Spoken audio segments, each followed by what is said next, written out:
تاج محل کے بارے میں بہت کچھ پڑھا تھا اس نے، اور اسے تاج محل دیکھنے کا بہت اشتیاق تھا۔ تاج محل جسے دنیا میں محبت کی سب سے بڑی نشانی قرار دیا جاتا ہے، اس نے سوچا۔ کالج میں پہنچنے کے بعد آدمی کی عملی زندگی کا آغاز ہوتا ہے۔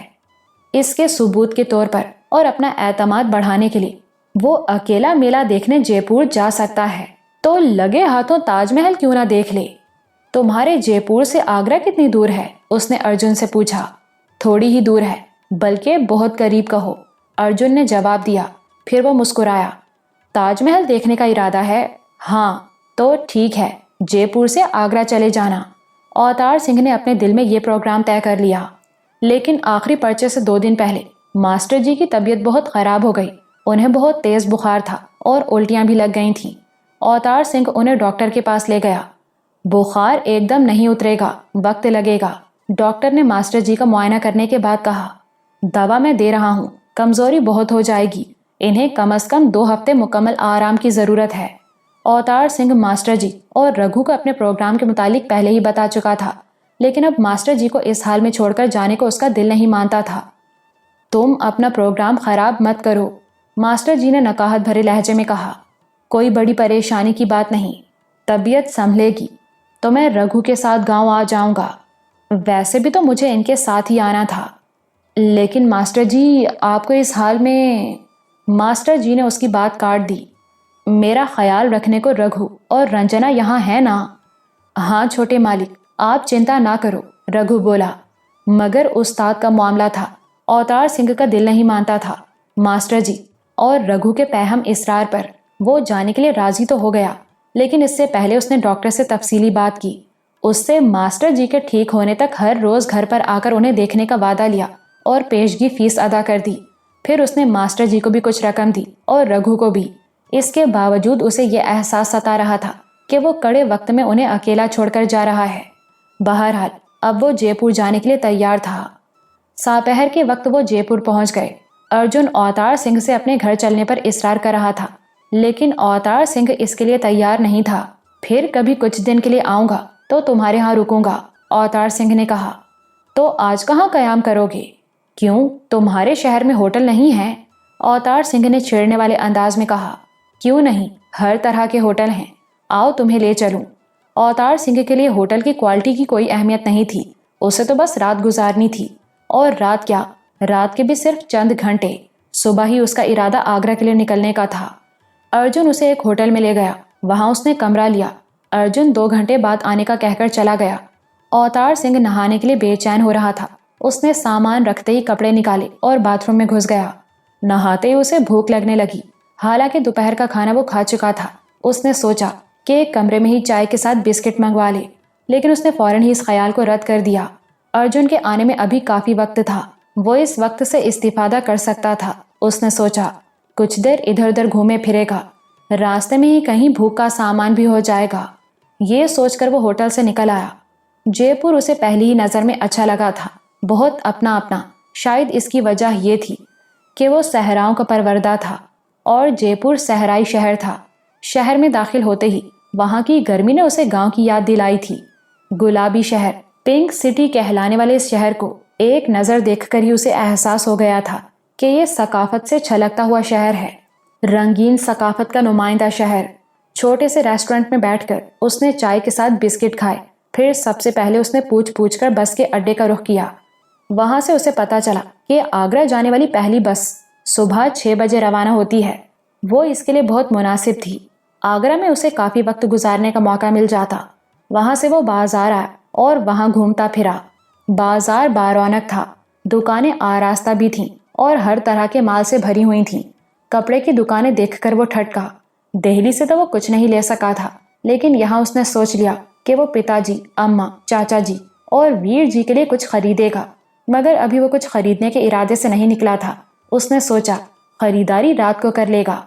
وہاں مورتیوں کی ایک بہت بڑی دکان بھی تھی، بھگوان، ہنومان، کالی ماتا، سرسوتی، سبھی کی مورتیاں وہاں موجود تھیں، اور ہر سائز میں۔ بعض بت تو بہت بڑے بڑے بھی تھے۔ وہ یوں ہی تفریحاً دکان میں چلا گیا۔ اس نے مختلف مورتیوں کی قیمت معلوم کی۔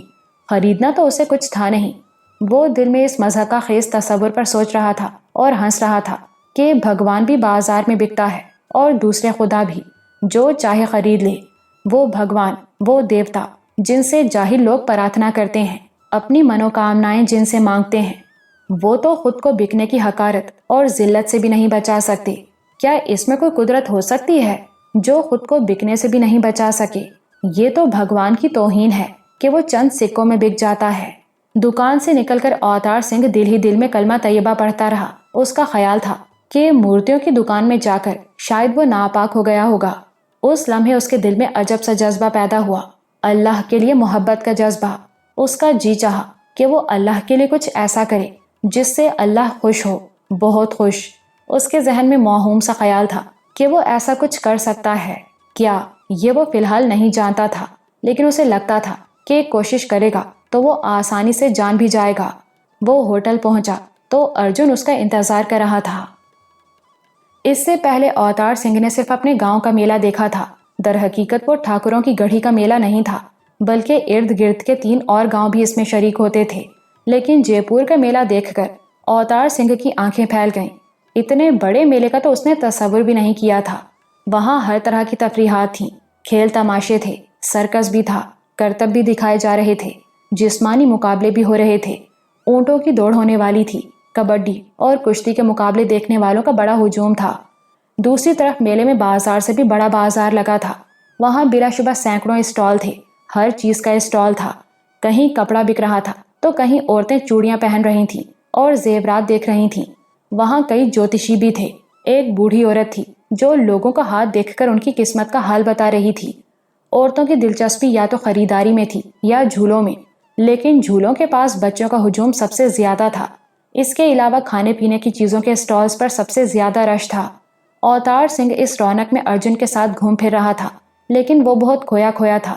اس کے ذہن میں بس ایک ہی خیال تھا جو اسے ادھر ادھر توجہ نہیں کرنے دے رہا تھا، یہ کہ اسے کچھ کرنا ہے اللہ کو خوش کرنے کے لیے، اس سے اظہار محبت کے لیے۔ بس وہ یہ سوچے جا رہا تھا کہ کیا کرے۔ بس ایک چیز ایسی تھی جس پر وہ توجہ دیے بغیر نہ رہ سکا، اور وہ تھا لٹھیا بازی کا مقابلہ۔ شاید اس کی وجہ یہ تھی کہ لٹھیا بازی میں اسے خود کا مال حاصل تھا۔ چاچا جمال الدین نے یہ ہنر اسے اور ویر جی کو سکھایا تھا۔ وہ اس فن میں استاد کا درجہ رکھتے تھے، اور ان کا کہنا تھا کہ وہ دونوں بہت اچھے شاگرد ہیں اور ان کے اندر اس فن کی قدرتی صلاحیت ہے۔ ان دونوں کو کارکردگی دکھانے کا ایک موقع مل چکا تھا جب انہوں نے اپنے اوپر حملہ کرنے والوں کو نہ صرف مار بھگایا تھا بلکہ انہیں زخمی کر کے اٹھنے کے قابل ہی نہیں چھوڑا تھا۔ اس موقع پر ان کی صلاحیت ثابت ہو گئی تھی۔ اس نے لٹھیا بازی کا مقابلہ ہوتے دیکھا تو مسحور ہو کر رہ گیا۔ وہ جس طرح داد دے رہا تھا اور تنقید کر رہا تھا، اس نے ارجن کو چونکا دیا۔